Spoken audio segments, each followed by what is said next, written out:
Hi, welcome to my channel where we question everything. Today's topic is bits and pieces, and specifically, is Olaf Scholtz getting a backbone? Today is the 3rd of November, so I just would like to point that view out to put a timeline on the video. In any case, let's get on with the story. Well, since I'm a German, I have to ask myself, is this good news? And is there finally some independent action in Germany? And Germany undergone a transformation? Well, that question is still outstanding, but we are seeing hopefully some signs that the Chancellor of Germany, Olaf Scholz, is getting a sort of backbone and finally standing up to the pressure that is being placed around him by his coalition partners and the EU and probably America as well. And what I'm talking about here is that Olaf Scholz will be visiting China tomorrow, the 4th of November. And since he was invited by Xi Jinping, and so delegates or leaders from France, Spain, and Italy as well,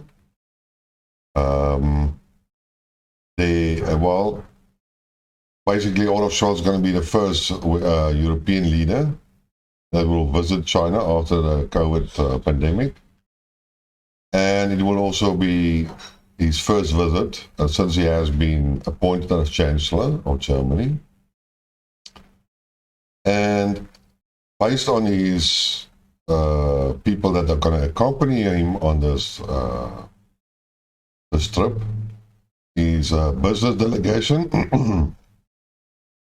So it seems to me that this is not only a political visit, but also a business trip. Apparently, he's going to visit China and then Vietnam. I think Indonesia, Singapore. Singapore. And therefore, after that, he's going to go to Bali for the G20 meeting. Now, I'm not totally sure how long he's going to stay in China and how these meetings will go. But usually when a leader of a government goes to another country with business interest accompanying him, then it is usually to drum up business, contracts, and mutual beneficial economic ties. Now, I wouldn't say follow Olaf Scholz, not directly, but I've read a lot of articles about him. And, well, the narrative is always that he's a weak leader and that he's being forced into positions he doesn't really want to do. And I just would like to point out that from the start that I see, notice him as a Chancellor, where he has been appointed Chancellor, and the whole Russian-Ukrainian conflict has started, he was not totally fully committed to the sanction regimes and the supply of weapons to Ukraine, and also he wasn't against the China policy. But he had very little space to maneuver, and sometimes he had to give in to the pressure, especially to the pressure from the Green Party fanatics, Annalena Baerbock and Habeck, the finance minister. And,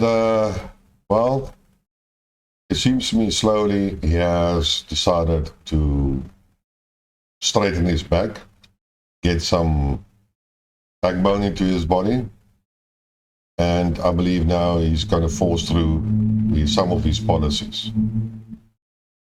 And I was wondering why this is happening. Firstly, there was a huge disagreement in the German government of the sale of 35% of a portion of the harbor by a Chinese state-owned company called COSCO.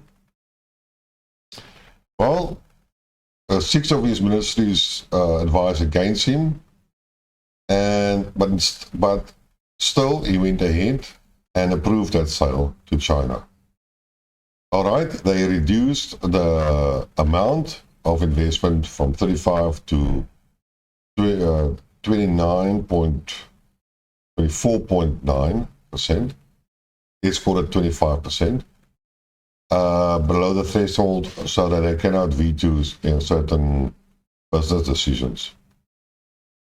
Olaf Scholz also would like to approve, or he's showed his intention to approve the takeover of a chip production arm of in German company, Elmos, and it's going to be overtaken by the Chinese-owned competitor Silex, and probably this is going to happen as soon as I can arrange the paperwork. And now we have basically the trip to China, which in my opinion is a business trip. Now all these things are being criticized by his own government, the left party mostly, as well as the FDP, and by the European unions, and they're making a big hoo-ha, and they want to say, no, Europe has to have a single voice, an agreement with China, and they cannot stop Olaf Scholz, but they don't agree with him. And typically, who's the guys that moans? Estonia and Latvia, and as well the crowd in Brussels. Well, to my surprise, Finland expressed that yes, it might maybe not be a unified agreement, but there's nothing wrong or nothing prevents Germany to have a separate and individual contract or agreements with China. So you see the pressure is quite high, but instead of all odds, Olaf Scholz is pushing it through. Macron actually wanted to join him, but then Olaf said no, he would like to do it alone, and apparently Macron is going to visit China early next year in January. Well, the companies that actually accompany him are the big boys, like Adidas, Deutsche Bank, Siemens, Volkswagen, BMW, and some chemical companies like BASF and Wacker Chemie, and by the way, a pharmaceutical company from Bayer and Merck. Now, for me, this is fairly a huge step, and again, one has to ask yourself why. Well, I think that Olaf Scholz had enough. With the blow up of the Nord Stream pipelines, he was probably told who done it. All the German Secret Service or government found out who was it.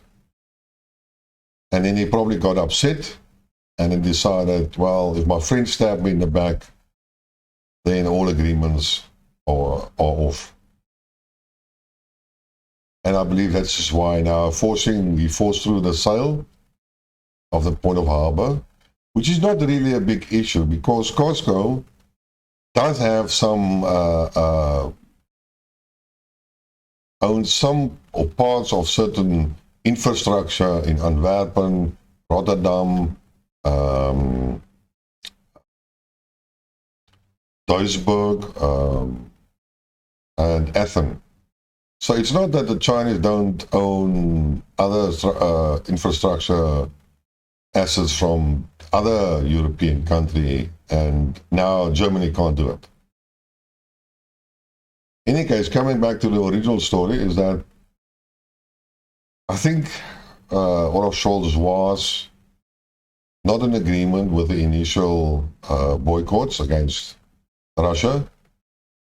He probably said that they shouldn't instigate or initialize these sanctions. And I'll believe maybe that he was told a story that Russia's economy will collapse.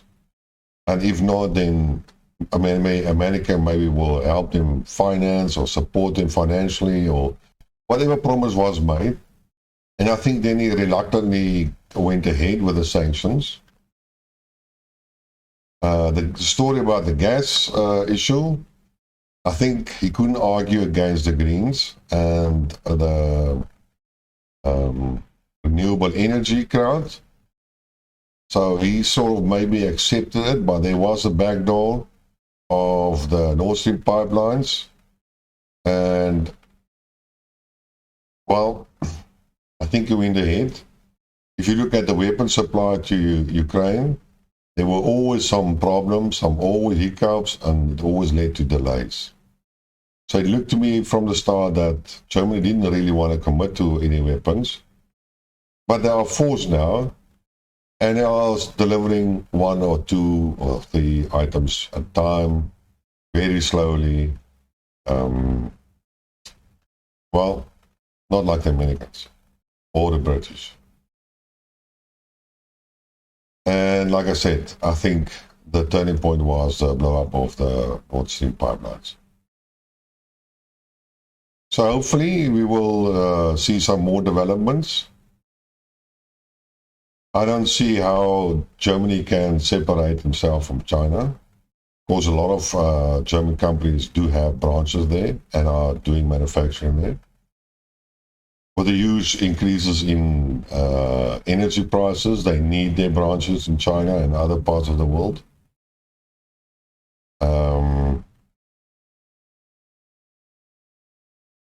It's not going to be, they are not going to be dependent on China in the same way as what Olaf Scholtz is being accused or what is narrated by the fanatics.